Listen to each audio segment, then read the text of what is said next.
Welcome back to another Rush Duel Links video. Today we're making a deck profile for the beasts. Specifically, this is Tempest Drive, which is an interesting spellcaster beast deck. And that is because of our skill and the restriction on it. This skill can be used if the only monsters in your deck are spellcasters and beasts. Requirement none. One face-up wind attribute monster on your field that was summoned this turn gains 400 attack. Now 400 notably is quite low until the end of the turn. Then you can set one Road Magic Tempest from your hand or deck to your spell trap card zone. If you have it set from your hand, you can add a wind attribute monster from your deck to your hand.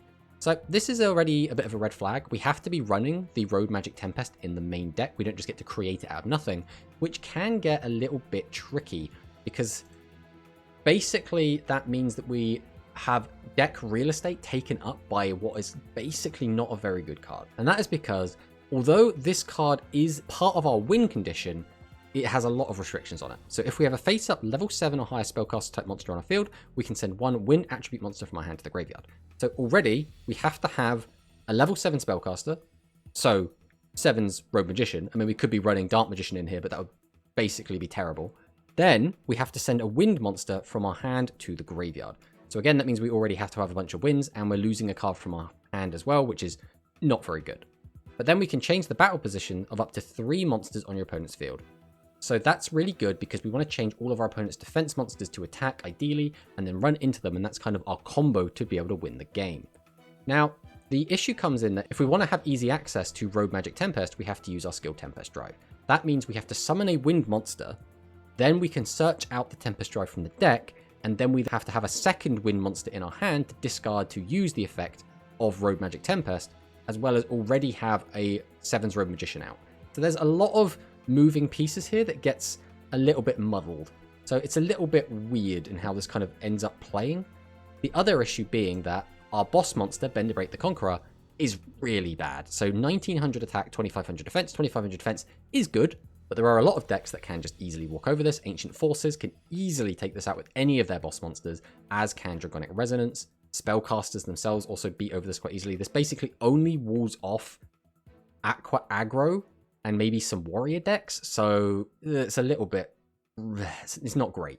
As well as the fact that it only has 1900 attack. With Tempest Drive skill, we can boost this to 23, but 23 is useless. What does 2300 attack do? It doesn't beat anything. It doesn't beat any of the dragon cards, so Dragonic Resonance, you can just now crash into them, assuming they have no back row. It beats basically only 7's Rogue Magician, which has kind of fallen off as of late. So Bendorbreak, unfortunately, is just not very good, on top of its effect, which is a little bit too steep in cost. So if the number of face-up monsters on your opponent's field and the number of spell traps on your field are the same, you can send up to 3 spell trap cards from your field to the graveyard. One face-up monster on your opponent's field loses attack and defense equal to the number of cards sent to the graveyard to meet the requirement times 1000. So what this means is, you have to have the same number of spell traps as your opponent's face-up monsters just to use this effect. Then we also have to send those spell traps to the graveyard in order to weaken our opponent's monsters, which is just, it's such a steep cost for like not much gain. Again, if you're able to kill your opponent in that same turn, similar to the Vault Condor deck, then sure, great, you managed to win the game. But how often is that actually going to happen? My guess is not very. One of the things we do tend to do is use the Tempest Drive skill to set the Road Magic Tempests, and then use Bendorbreak just to send our Tempest to the graveyard rather than actually use the effect to weaken our opponent's monsters. That is at least one nice thing this can do. If our opponent has face-up monsters, we can send the Tempest to the graveyard for Bendorbreak effect to weaken them. If they are face-down monsters, we can activate Tempest, discard a card from our hand, and change them on to attack and attack over that way. But no matter how you look at it, Bendorbreak is still very, very lackluster. Obviously, we have the 7's Road Magician, which is basically the carry of the deck. What we tend to do is weaken our opponent's monster down to very low attack and attack over them with 7's Road, or change weak monsters that are face down to face up and then attack over them with ideally a 3900 attack 7's Road Magician. And he does a lot of the heavy lifting for the deck, at which point, when I was playing this, I was kind of like, well, why wouldn't I just play 7's Axel Road? We have the 1-off 7's Road Witch, because again, we only have the 3 targets, we don't have any way to search any of this, so we're just going to use the 1 Witch to cheat out the 7's Road Magician.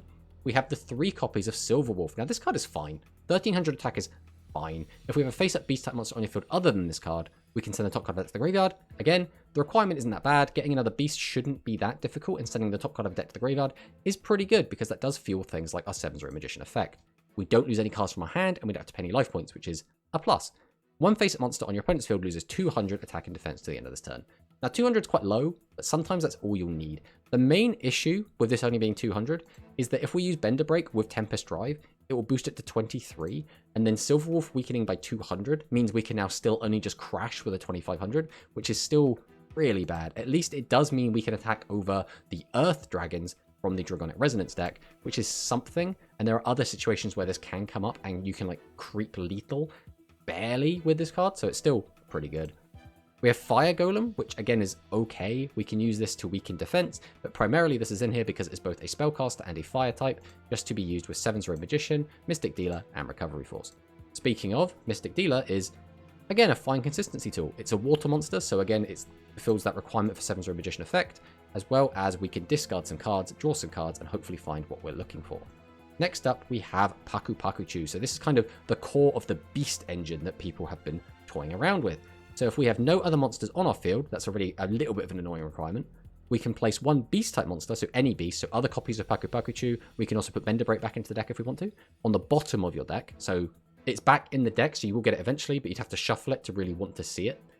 Then we can add a beast type normal monster from our graveyard to our hands. This means, much like the Aqua package, we basically have to run a bunch of beast normal monsters, which is fine because one of those is Gazelle, who is a 1500 attacker.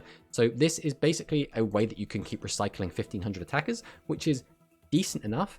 And the other monster is Wind, which means we can use it with Tempest Drive, which is pretty good. Being able to summon the All-Seeing White Tiger and boost its attack by 400 up to 17 is sometimes relevant. That can come up and can be pretty decent. Road Magic Tempest, again, we've already spoken about this card, but is super rough, especially since we're not playing a ton of Wind. We basically only have the 3 All-Seeing White Tiger and the 3 Bendorbreak, which means actually activating this card can be a bit difficult, depending on the situation. Then we have Recovery Force. This is in here primarily because if we go through all of our 7/0 Magician, we basically lose the game. We need ways to keep putting 7/0 Magician back in the deck, and Recovery Force is really the only good way we have to do so. And then finally, we have Widespread Ruin. Widespread Ruin, again, is probably the best trap in the game. It's absolutely fantastic. Probably the best card in the game, I should say, not trap. But more importantly, we don't have any other traps in here because this deck doesn't play very well with them. We could use some of our combat tricks to protect Bendorbreak while it's in defense mode, but while it's in attack and while 7/0 Magician are in attack, they only have 21 and 1900 respectively, which means the barrier is not really going to do much for them. You could make an argument for Phantom Bind, but against the decks that aren't just entirely one type of monster, Phantom Bind is pretty weak if your boss monster's attack is quite low, which these are. And then the only other card would be Recital. And Recital is another card that is a little bit funky. A lot of the time we find that we'd rather just not have this card because we're already having to play quite a lot of spell traps in the Road Magic Tempest just to make the deck work. So the other card that isn't in here, that a lot of people are like, oh, why haven't you included it, is Beast Summoner. And the reason Beast Summoner isn't in here is because it's a little bit clunky. So Beast Summoner, if your opponent has a face-up level 6 or high monster on the field, send this face-up card from your field to the graveyard, special summon a level 7 or lower Beast, Beast Warrior, or Winged Beast type monster from your hand to your field face up. Now, that effect is great, right? We can basically cheat out a Bendorbreak, which means we get it out for 1 less tribute, which is nice. Our opponent does have to have a face at level 7, but that's kind of fine. The problem is Tempest Drive specifically says on it, the turn it was summoned.